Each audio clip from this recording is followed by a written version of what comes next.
अब देखिए, एक नर नारायण दोनों भाई भाई थे, महर्षि थे, नारायण के स्वरूप थे दोनों। वही नर नारायण में नारायण कृष्ण बने, नर जो है अर्जुन बने। नर नारायण के पहाड़ जो है बिल्कुल बद्री के दोनों पास में है, एक नर पहाड़, एक नारायण पहाड़। नारायण तपस्या कर, ये नर नारायण तपस्या करते थे। ये इंद्र जो है हमेशा डरता है, ये लोग तपस्या करते हैं मेरे पद को छीनने के लिए, कल ये प्रिंसिपल बनेगा यहां। सो ये हमेशा इनको विघ्न करने के लिए, ताकि ये तपस्या न करें, यही उनका सारा प्रयत्न है। सो जब उसने देखा कि ये बड़ी तीव्र प्रयत्न कर रही हैं, ये तो हमेशा निमग्न है ध्यान में, उसने अपनी सभा से जितने जितने सबसे बड़े सुंदर जो अप्सरा स्त्री हैं उन सबको भेजा, जाओ किसी न किसी तरह उनको मन को खराब करो ताकि उनकी तपस्या का भंग हो जाए। और 10 चुने चुने अप्सरा स्त्री आए, बिल्कुल ऐसा सुंदर दुनिया में कहीं नहीं मिलेगा त्रिलोक में। वो उनके सामने नाचने लगे ऐसे वैसे होकर, और ये छिपे छिपे देख रहा है क्या हो रहा है करके इंद्र जी। तब नारायण जी आंख खोले, देखा, हंसा, अरे इंद्र क्या छिपा, सामने आ जाओ, देख ये तमाशा देख। अरे इंद्र जी तो डर गया। जब आया, इसने क्या किया, हाथ से अपने जांग में ऐसे मारा, एक उरु प्रदेश में, इसमें से 100 अप्सरा स्त्री बाहर निकल कर आकर खड़े हो गई है। एक एक जो है इनके सबसे सुंदर जो है उससे 100 गुना ज्यादा सुंदर। उसने कहा, इंद्र जी सुन लो, इसमें से कोई चाहे तो तुम ले जाओ।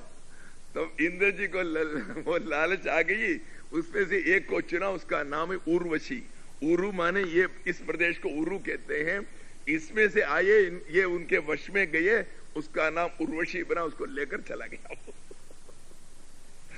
ये है इन लोगों की, ये लीला होता है।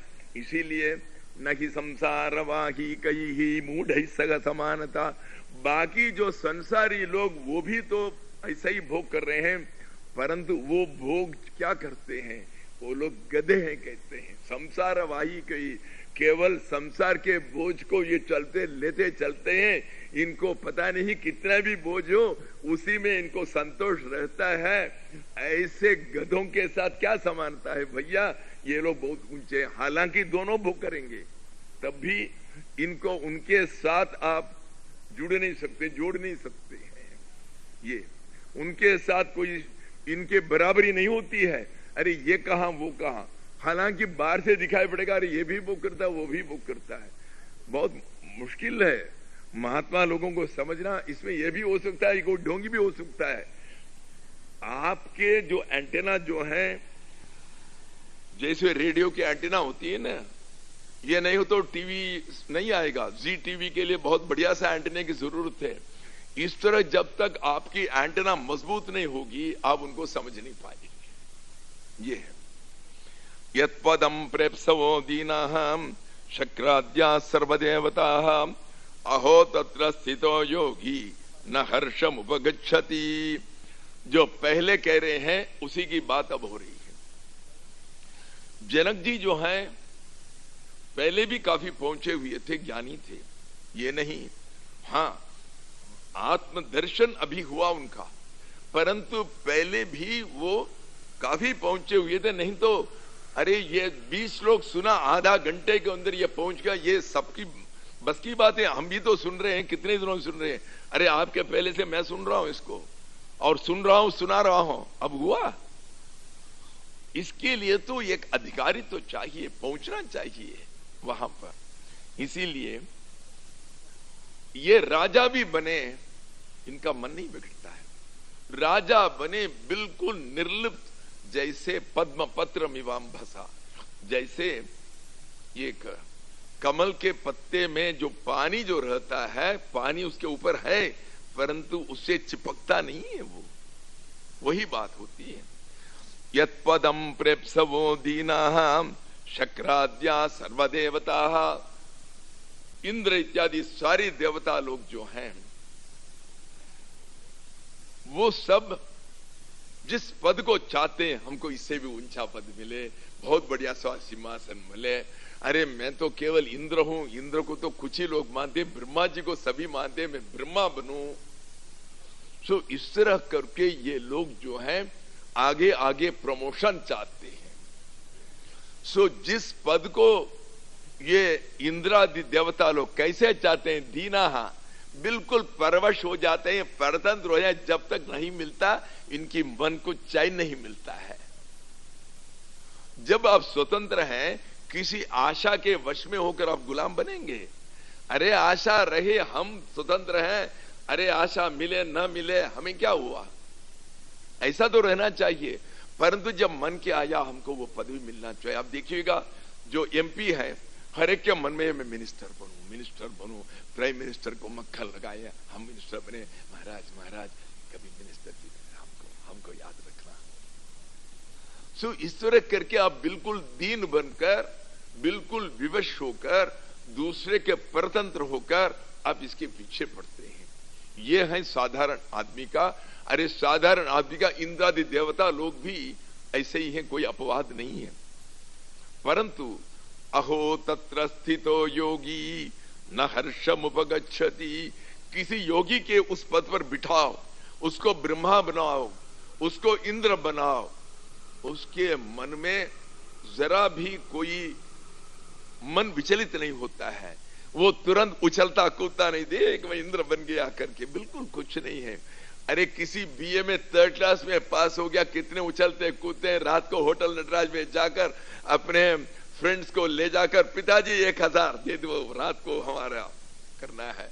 सो हम लोग इतना समारोह करते हैं, परंतु योगी को इतने बड़े ऊंचे से ऊंचे पदवी केवल इस लोक में मिले, उस लोक में भी मिले, उनके अंदर कोई फर्क नहीं पड़ता है, बिल्कुल उसके अंदर कोई संतोष नहीं होता है, वो कहीं उछलता कूदता नहीं है। अहो तत्र स्थितो योगी न हर्षम उपगच्छति। फिर तद्यस्य पुण्य पापाभ्याम स्पर्शो ह्यंतर न जायते न ह्याकाशस्य धूमेन दृश्यमानापि संगति ही। नीचे आप अपने घर में खाना बना पकाते हैं, लकड़ी जलाते हैं, सारी धुआं निकलती है। पुराने जमाने में हम लोग जो हैं, ये जो पत्थर की कोयला की जो अंगीठी जो है उसी को रखकर जलाते थे, सारी इस घर से उस घर तक, उस घर से उस घर तक इतनी धुआं निकलती है। दिल्ली की बात थी, आजकल तो कोई करने वाला नहीं, आज तो माइक्रोवेव आ गया है, परंतु वो जमाना था। ये धुआं जो है बिल्कुल ऊपर जाती है, ऐसा मालूम पड़ता है कि सारे आकाश में फैलती है। यद्यपि आकाश में फैलती है, पर आकाश उसके साथ चिपकता नहीं है। आपको ऐसा दिखाई पड़ता है ये बिल्कुल आकाश के साथ जुड़ गया, परंतु आकाश को उसके साथ कोई संबंध नहीं, ये केवल भ्रम है, मन का भ्रम है, ये दिखाई पड़ता है। इसी तरह तद्यस्य पुण्य पापाभ्याम, तद्ज्ञ, ज्ञ माने जानने वाला, तत् माने उनको जानने वाला, किनको? उस परमात्मा को, उस भगवान को जानने वाला। जो आत्मज्ञ हैं, जिनका आत्म साक्षात्कार हो चुका है, जिनको भगवान के साक्षात्कार हो चुका है, उस आदमी को कोई भी काम करें, गलत काम करें, सही काम करें, उसका न पुण्य होता है न पाप होता है। क्योंकि वो जो कुछ करते हैं, आप जो कुछ करते हैं, कर्ता भाव से करते हैं। मैं कर रहा हूं, कौन सा मैं? ये जो लिमिटेड में, ये जो सीमित में, ये जो स्वामी जी दाढ़ी के साथ बैठे हैं, मैं हूं शांतानंद करके, वो मैं अपने आप को केवल इसी शरीर में सीमित समझ रहा हूं, इसी को मैं कहता हूं। जब मैं कहता हूं, मैं आप अंतर्गत नहीं है, आप अंतर्गत नहीं, मैं केवल इसी को मैं कहता हूं। आप तो तुम बन गए हो, आप तो आप बन गए हैं, वो तो वो बन गए हैं, परंतु मैं ये शरीर। सो शरीर होने से आप समझ रहे हैं मैं करता हूं, मैं करता हूं। परंतु जो आत्मज्ञ हो गया, बूंद जब लहर में समा गया, जब लहर समुद्र में समा गया, तब बूंद कहां है, लहर कहां है? कौन सा लहर कहेगा मैं? अब जो कुछ होता है समुद्र में होता है, उस अनंत में होता है। सो ये सब जो है वो अनंत की समग्रता में होती है, आप कुछ नहीं करते। और जो समग्रता जो कुछ करती है वो वासना से अभिभूत होकर नहीं करती है। भले ही वो भूकंप दे, लाखों लोग मरेंगे, आप कहेंगे कि ये पाप नहीं है, अरे भगवान तो इतना पाप करते हैं। परंतु वो करते हैं, वो जानते हैं क्यों करते हैं। जो कुछ भी करते हैं वो समग्रता की भलाई के लिए करते हैं। जब तक बीच बीच में आप ऐसे शाक न दें, दुनिया के लोग मस्ती में रहेंगे, अपने भोग में रहेंगे। गया होटल में गया, 20,000 रुपए को खाना खाया, रात को 1 बजे आए, सोए पीकर, सवेरे उठे पूरा सर दर्द, गए डॉक्टर के पास, पिए। ये सब कोई जीवन है? 80 साल हो गया, 90 साल हो गया, क्या करते हैं लोग? मैंने कभी देखा है 90 साल तक बहुत बड़े अच्छे एक डॉक्टर थे दिल्ली में, 2 साल के पहले मैं उनसे मिला था। वो कहते थे महाराज मैं आपको बहुत लाइक करता हूं पर भगवान की बात मत कीजिएगा, दुनिया की बात कीजिएगा, लोगों की सेवा की बात कीजिएगा। मैं तो बहुत सेवा करता हूं, जाकर कहीं करता हूं, ये भगवान भगवान को मैं नहीं मानता। आप ये मत कहिएगा तुम जान करो, ये करो, इस सब में मुझे कोई भाई नहीं। उसको ऐसे कैंसर हो गया, लास्ट मिनट में वो एडमिट हो गया, खुद डॉक्टर थे।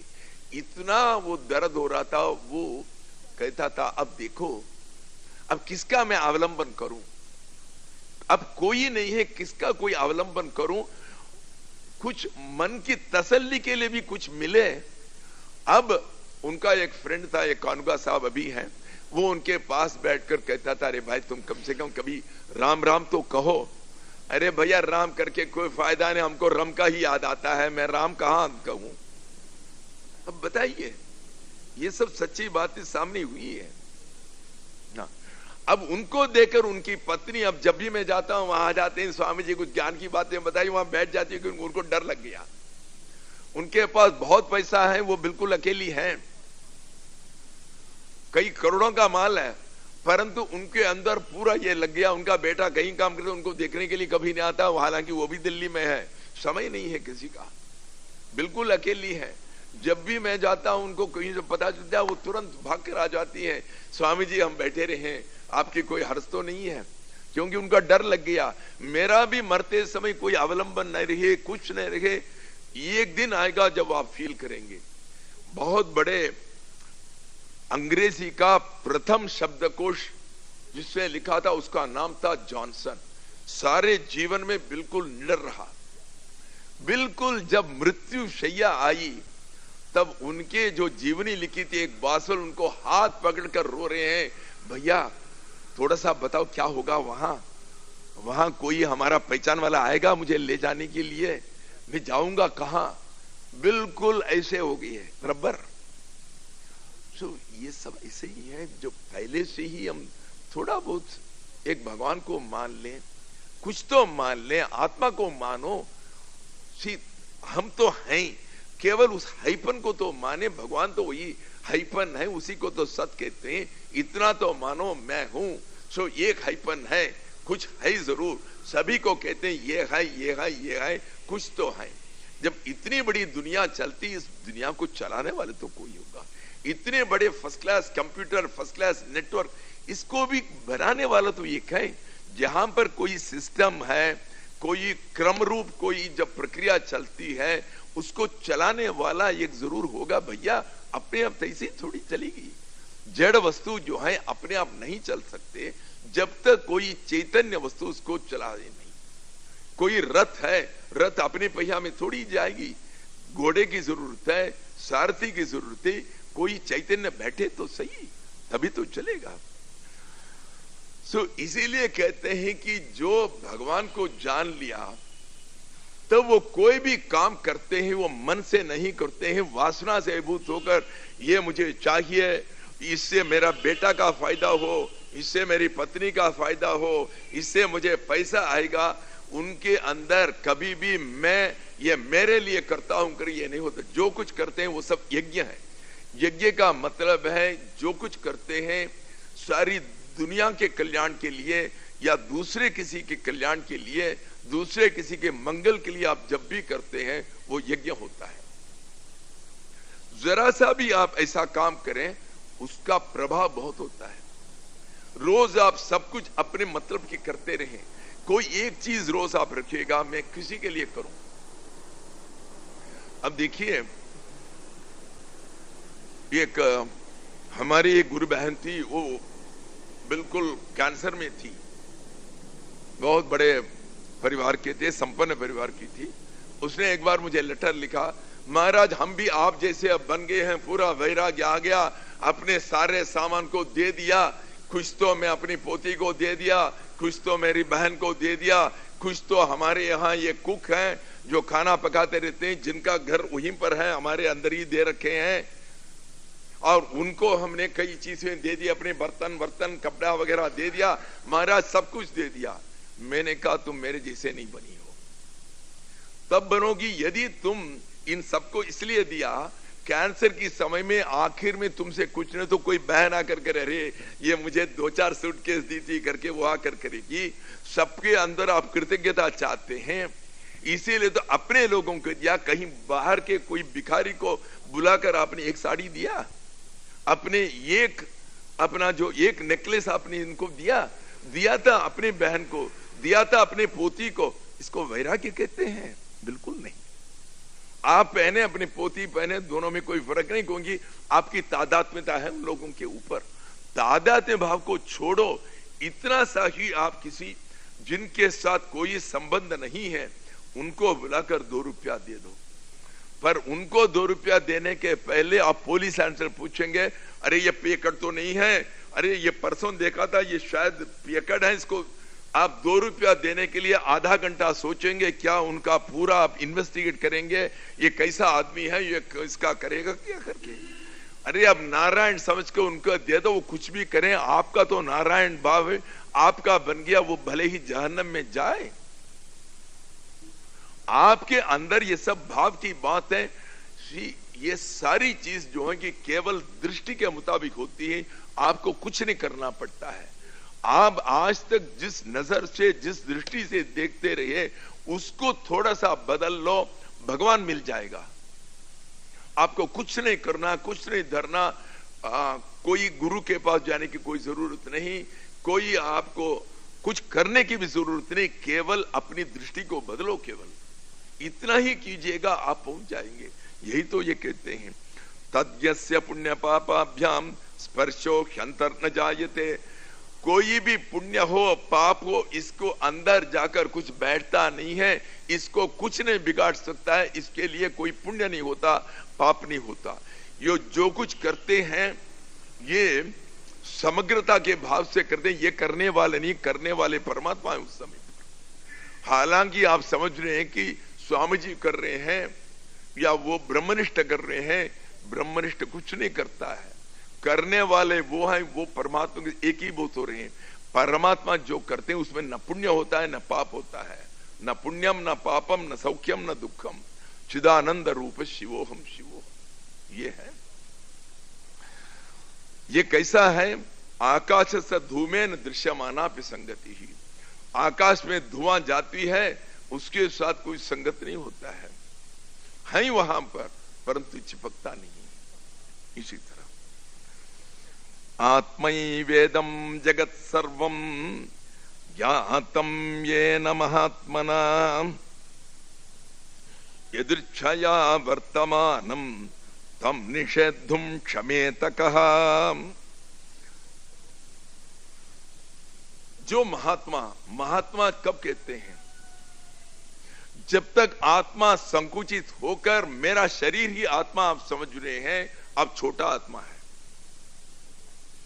जब आपके मन में यह आया मैं ये नहीं है, शरीर नहीं हूं, मैं ही सभी हूं, इसलिए जो कोई कष्ट में है उसका कष्ट को अपना कष्ट माना, जिसका भी कोई दुख है उस दुख को अपना दुख माना। भले ही आप कुछ नहीं कर सकते, आपके हाथ में कुछ नहीं है, परंतु कम से कम अपने हृदय से तो महसूस करो कि इनका दुख मेरा दुख है।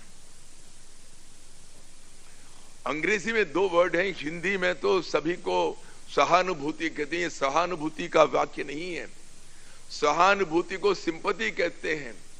परंतु जब अपने आप को दूसरे समझे, उनका दुख मेरे ऊपर गुजर रहा है, जब आप समझे, इट इज कॉल्ड एम्पैथी। ऐसे 2 शब्द हैं, हिंदी में मुझे नहीं मालूम है, एक ही शब्द है सहानुभूति। सहानुभूति दूसरे है कि उनके दुखों को देगा, बेचारा बहुत दुख में है, परंतु आपके अंदर उसका कोई असर नहीं पड़ता है। जब आपके अंदर उतनी ही वेदना हो, उतनी ही व्यथा हो जितनी व्यथा उनको हो रहा है, तब हम कहते हैं एम्पैथी उसको कहते हैं। बिल्कुल आप वो बन जाते हैं। रामकृष्ण परमहंस एक दिन कहीं जा रहे थे, एकाएक हा हा हा क्या हो गया। कोई धोबी वहां पास में एक लड़के को मार रहा था, यहां पीठ में, इनके पीठ में वो पूरा रेखा बन गई जैसा किसी ने इनको मारा है। ये आत्मै वेदम जगत सर्वम ज्ञातम येन महात्मना। महात्मा का मतलब जो अपने आत्मा केवल अपने को न समझा, जिसको मालूम है कि 0 वैट बल्ब का इलेक्ट्रिसिटी कोई अलग नहीं है, वही बिजली है जो 1000 वैट में है, जहां जो 20 बल्ब में अलग अलग जितने भी हैं वो एक ही बिजली है। जिसने माना, तब इनका आत्मा का फैलाव है वो पूरा, इसका आत्मा बृहत हो गया है, तब ब्रह्म हो गया है। ब्रह्म माने जो बढ़ता गया उसको ब्रह्म कहते हैं। जब तक आप संकुचित रहे कि मेरा यही है, कि मेरा शरीर है, मैं यही हूं, तब तक आप छोटे आत्मा हैं। देखिए महात्मा हम लोग गांधी को कहा, अरे कहीं जाकर वहां रहा अफ्रीका में, अफ्रीका लोग के जो भारतीय जो कुछ थे, इनका क्या लगा, ये तो अपनी नौकरी के लिए गए, ये तो वकील बनकर गए, परंतु उन लोगों के लिए जाकर लोगों ने इनको खूब ऐसे मारे पीटे, ये उसको सहन किए उन लोगों के लिए। वहां जाकर अपने जान तक देने के लिए तैयार हुए, इसीलिए तो वो महात्मा बने। जब आप अपने आत्मा से सारे भूतों को जब अपना ही समझा, मैं हूं सभी शरीर में, मैं ही विद्यमान हूं, मैं ही उपस्थित हूं, इनका आत्मा दूसरा, इनका आत्मा दूसरा नहीं है। इतने बड़े क्वांटम फिजिक्स आजकल के जो वैज्ञानिकों में राजा, आप समझिएगा, एक दूसरा नंबर है, पहला नंबर तो वो स्टीफन है जो बोल भी नहीं सकता है, वो अभी भी भारत में आई है, वो नंबर 1 है। उनके पास जो वैज्ञानिक थे श्रोडिंगर, वो नोबेल प्राइज वाला है, he is called professor of emeritus वहां पर हार्वर्ड में।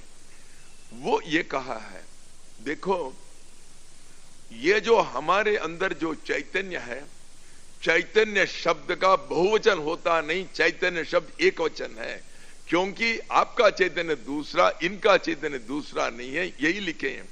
उसका फर्स्ट सेंटेंस है चैतन्य शब्द उसका बहुवचन होता ही नहीं, वो हमेशा एक वचन में है, क्योंकि एक ही चैतन्य है, सभी में है, 2 चैतन्य है ही नहीं। और दूसरा ये लिखे हैं, ये चैतन्य जो है ये देश काल से परे किसी जगह से आती है, it is beyond time and space. देखिए आज के वैज्ञानिक ऐसे लिखते हैं जो हमारे मुनि लोग 6000 साल पहले लिखे हैं। एको देव सर्वभूतेषु गूढ़ः, ये वेद का वचन है। एक ही चैतन्य है जो सारी में है, ये जो 6000 साल के पहले कहे, वो आज इन लोगों के दिमाग में ये आई। ये है आत्मै वेदम जगत सर्वम, ये सारी जगत मैं ही हूं, मेरे अलावा कोई नहीं है, मैं ही सबका उपादान कारण हूं। क्योंकि ये सारी जगत सपना है।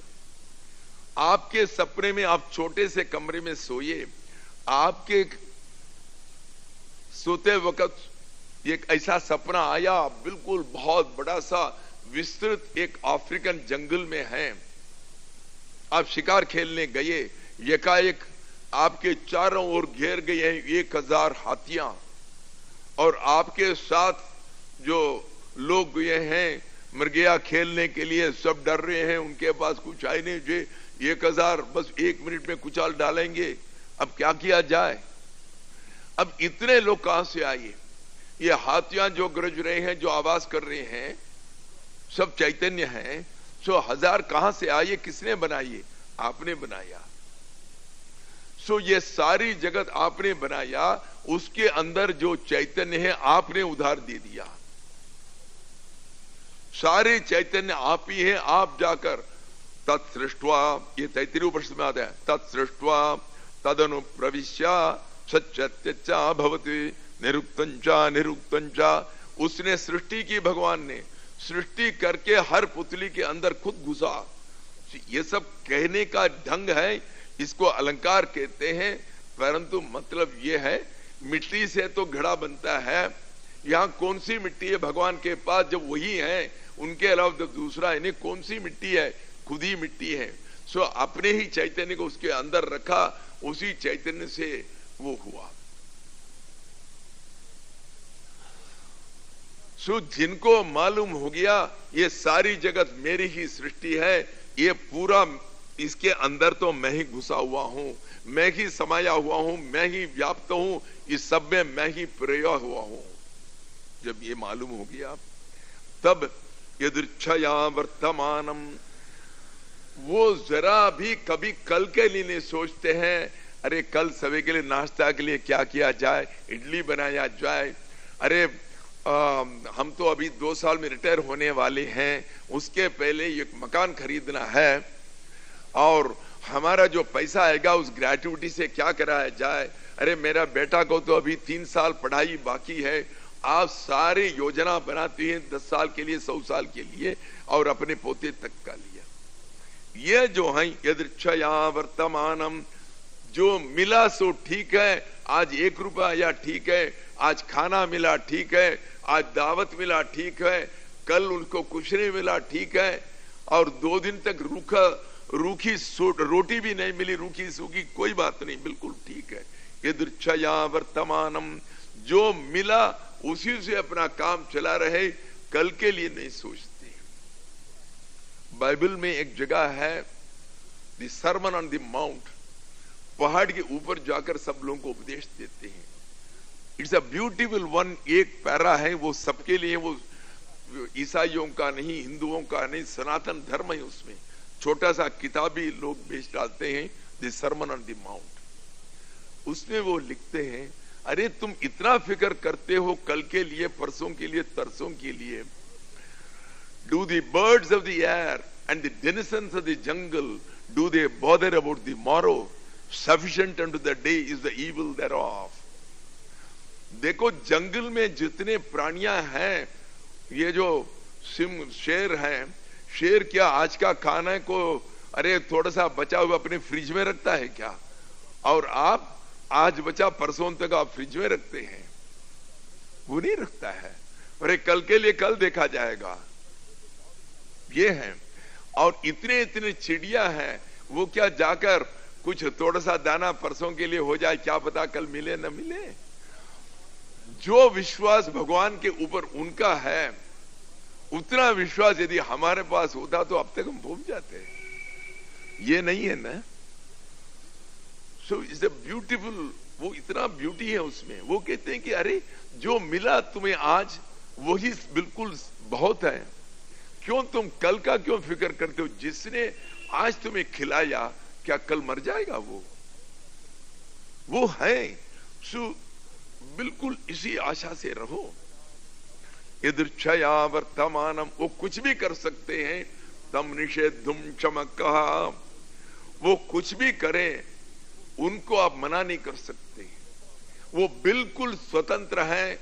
वो बिल्कुल पागल जैसा रहेगा, कभी सारे कपड़ा उतार कर बैठा रहेगा, आज एक दिन वहां ऐसा महात्मा थे अभी तिरुवन्नामले में, एक योगी राम सूरत कुमार, वो 100 कपड़े पहनते थे, यहां पर 2-3 पगड़ी बांधते थे और यहां पर 2, यहां पर 2, और हमेशा कोट बिल्कुल अप्रैल मई में, और 20-20 कपड़े पहनते थे। अभी भी 2 दिन हुआ उनका शरीर समाधान हुआ, वो लगभग 85 साल के ऊपर के थे। वो बहुत बड़े महात्मा थे, मैं 20 साल से उनको जानता हूं। वो स्वामी रामदास के शिष्य थे, राम नाम के अलावा कुछ नहीं जानते थे, कभी कोई तकरीर नहीं देते थे, कभी कोई प्रवचन नहीं देते थे, जो भी आया बस श्री राम जय राम जय जय राम इतना ही कहते थे।